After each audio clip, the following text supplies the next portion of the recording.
Alright, so we will kind of continue with kinetic theory of gases. Yesterday we had derived the equation which was on the basis of that, on the equation of RMS speed. So on the basis of that we have this problem out here. Okay, just pay attention to this problem. Calculate the RMS speed of nitrogen at STP. Okay, the pressure is 1 atmosphere, the temperature is 0 degree centigrade. The density of nitrogen under these conditions is 1.25 kg per meter cubic. Okay, so this is a problem that I am giving you. You can pause the video and try it on your own. It's a problem from H.C. Verma basically in the examples. Okay, so how will you calculate this? We have already made, yesterday we saw that the pressure of a gas, okay, the pressure of a gas can be expressed as 1/3 density V RMS square. Okay, so what do you have to calculate here? The given, you have to calculate the RMS speed, right? So you can say V RMS square is equal to thrice of pressure upon density. V RMS is equal to 3P by density under root. Okay, so what do we get here? V RMS is equal to 3 times of pressure, that is atmospheric pressure, 1.01 into 10 to the power of 5. Okay, and then we have density, that is 1.25. Okay, so what do we get here? This will be basically equal to approximately 490 meter per second. Okay, so pressure is equal to 1/3 into density of the gas into root mean square velocity or the square of root mean square velocity. So this is how we will calculate it. Okay, simple. Okay, now what is translational kinetic energy of a gas? Okay, what is basically translational kinetic energy of a gas? So total translational kinetic energy of all the molecules of a gas, what will this be? So try and understand this. Kinetic energy will be equal to half m V RMS square. Okay, so if you have K, so for one molecule if you are considering, this will be half m, or rather one molecule is V square. Now if we calculate it for the entire thing, this will be summation of half m V square, and V square here is RMS because that's the average velocity. Okay, alright. Now if we happen to take this out, half, see we can write here half of m summation. Okay, so this will be basically m n V RMS square by n. Clear? Summation m n V R square. So what we can do is we can actually, this summation itself will be coming out. So this will be half m n into summation V square, I am so sorry, V square by n. Okay, this will be the velocity. Okay, so V square by n, this is the velocity that we had calculated yesterday. Okay, so if we take this, then this will be equal to basically what? So kinetic energy will be equal to half, this m into n will be basically the mass of the gas, and this V square by n, we can write this as V RMS square. Okay, understood? Half m n, this half n, if so this will be basically V square by n. Clear? Okay, so this is basically the total kinetic energy of the gas. So what will be the average kinetic energy of a molecule? So let's say there are n molecules. We know that this is the number of molecules basically, right? N is the number of gas molecules. We are all aware of this. Okay, so if we have to calculate the average kinetic energy, this will be the total kinetic energy upon n. Okay, so this will be equal to half m n V, sorry, we can directly write V RMS square upon n. See, V RMS square, as we have seen yesterday, there is no place out here. So V RMS square is equal to summation of V square by n. We have already seen this yesterday. Okay, so this basically gets cancelled here, and we have here kinetic energy per molecule is equal to half V RMS square. Kinetic energy of a molecule, average kinetic energy of a molecule will be this. Okay, is this understood? Okay, I will have to rub this part off.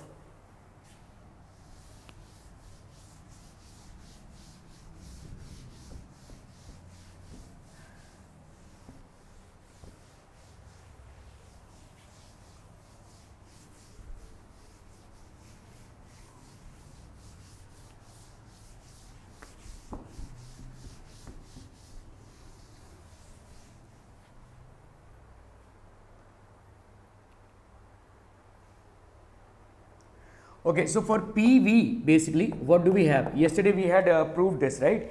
PV is equal to 1 by 3. Okay, we had proved this, that this is equal to N M V square. Okay, these were certain things that we had yesterday proved. So basically, what we can write here, or we can also write P is equal to MRMS. Okay. So PV is equal to 1 by 3 MV RMS square. Okay. So if we have to write this as kinetic energy, okay, so this will be 2 by 3 into 1 by 2, we can write this, right, MV RMS square, we can do this. So PV is equal to 2 by 3. Now what is this? This is just now we have proved that it is the kinetic energy of the entire gas. So 2 by 3 into kinetic energy. So PV will be basically equal to 2/3 of the kinetic energy of a gas. Okay, is this understood? Or we can also say kinetic energy is equal to 3 PV by 3 by 2 of PV. So these are certain important equations which you will have to follow in order to ensure that you are doing your numericals correctly. Okay, so now we will move on a little to the basic gas equations. Okay, so what do we have here? So in Boyle's law, we know that the volume of a gas is inversely proportional to pressure at constant temperature. Okay, and what is Charles' law? These are two famous laws that were there. So what is Charles' law? This says that pressure, the volume of a gas is directly proportional to its temperature, okay, at constant pressure. Okay, at constant pressure. So if we happen to combine these two laws, what do we get? Volume is directly, or rather this, right? Okay, so this gives you PV is equal to, or rather proportional to T. Okay, so when we say PV is equal to RT, this is an ideal gas equation. PV is equal to RT, or we can also say this is basically nRT to be very precise. This is ideal gas equation.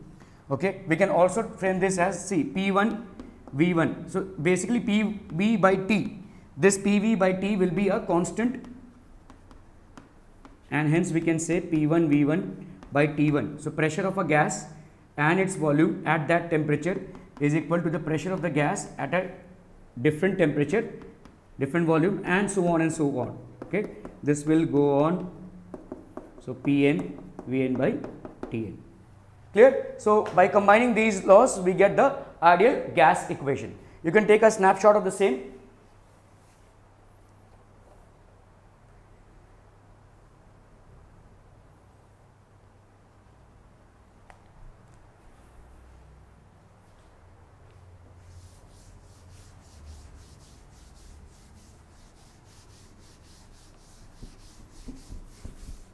Okay, let's solve a problem out here.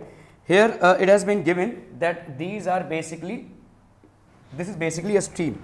Okay, so this is basically a stream of water which is flowing, and there is an air bubble out here. Okay, so there is an air bubble. This is an air bubble,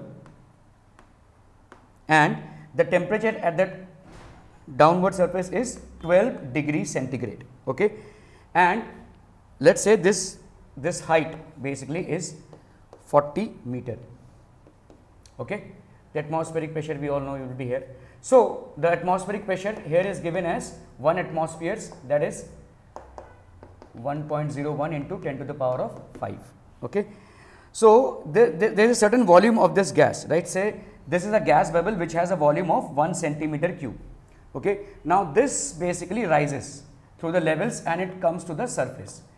So this bubble is rising to the surface, and at the surface the temperature is given as 27 degrees centigrade. The question is, what is the volume of the bubble now? Will there be a change in the volume of the bubble? What is the volume of the bubble at this surface? Okay, so try and calculate this one.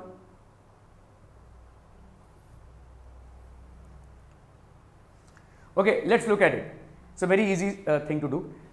Will there be a change in the volume? First we have to understand this. Okay, what is it filled with? Basically an air bubble, and air is an ideal gas, so it is filled with air, and we can consider air to be an ideal gas. So it means that it will follow the same systems of an ideal gas, which is what? P1 V1 by T1 will be equal to P2 V2 by T2. So what we have to calculate is this V2. Okay, so P1 V1 by T1. So let's say, what is the pressure of this gas? So our pressure P1 will be equal to the atmospheric pressure plus rho GH. Okay, so this will be 1.01 into 10 to the power of 5 plus rho, that is what, 10 to the power of 3 to G, let's say 10, and the height is how much? 40, right? So this will be the total pressure P1, which we get as, this will be how much? So let's consider this just 1. Okay, so if we take this as 1, so we will have 10 to the power of 5 here, and this also 1. So this will be 10 to the power of 5 approximately, plus 4 into 10 to the power of 5. So what do we have here? 5 into 10 to the power of 5. Okay, this will be the pressure. Okay, now this rises to this level. Okay, rises to this level. Basically, what will happen here? So what will be the pressure out here? P2 will be atmospheric pressure, which is 1.01 into 10 to the power of 5. That is 1 into, or rather we can say 10 to the power of 5. Okay, this will be the pressure. Okay, what is the temperature here? The temperature T1 is equal to, we will just add 12 to 273, because that has to be converted into Kelvin. This temperature has to be converted into Kelvin. So this will be 273 plus 15. So this is going to be 285, right? Or what? 2.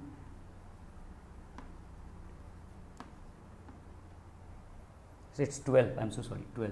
So this will be 285 degree Kelvin. Okay. So this temperature is 285 degree Kelvin. Okay. What do you have to calculate? So what is the temperature out here? T2 is 273 plus 27 degree. That's going to be 300 degree Kelvin. Clear? Okay. So we'll just follow the gas equation, ideal gas equation. That's going to be P1 V1 by T1 will be equal to P2 V2 by T2. I am not changing this V1 here because it's not required here. Okay, V1 should be actually changed to meter cube, but then whatever answer we will get it in centimeter cube. So we can say V2 will be equal to P1 V1 T2 by P2 T1, right? P2 T1, P1 V1 T2. Okay, so what do we have? P1 as 5 into 10 to the power of 5. What is T2 out here? 300. Okay. What is P2? Sorry, what is T2 out here? 300. What is P1 out here? Or rather P2? This is 10 to the power of 5. And what is this basically? T1 is 285. This is something which can easily be calculated. Okay. So 5 5s are 25, 5 7s are 35. So this will be equal to 300 by 57 centimeter cubic, the volume. Okay, we can calculate this, whatever answer it comes. So this will be how you will be dealing with this problem. Is this understood? See, this is an ideal gas. Basically, it is moving from one temperature zone to the other, and the pressure is also simultaneously changing. The pressure out here will be basically what? The pressure out here will be atmospheric plus rho GH, whereas the pressure out here will be just the atmospheric pressure. Here it will be just the atmospheric pressure. So pressure is changing, temperature is changing. So obviously the volume will also change. And inside an air bubble, what is filled? Air. So basically there will be a change in the volume as well. Okay, is this understood? Clear? Very good. You can take a snapshot of the same while we move on to the different aspects.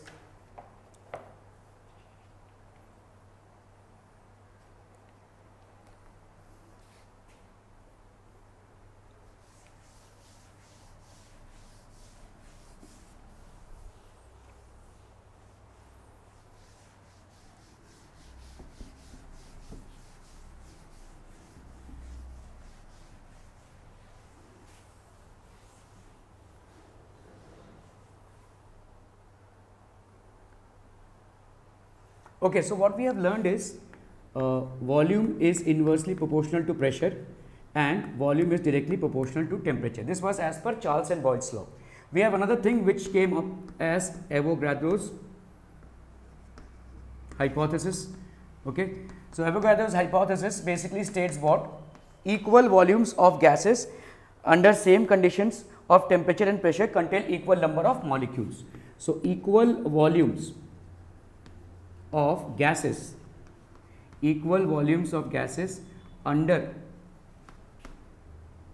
similar conditions of, or rather STP, or similar conditions of temperature and pressure.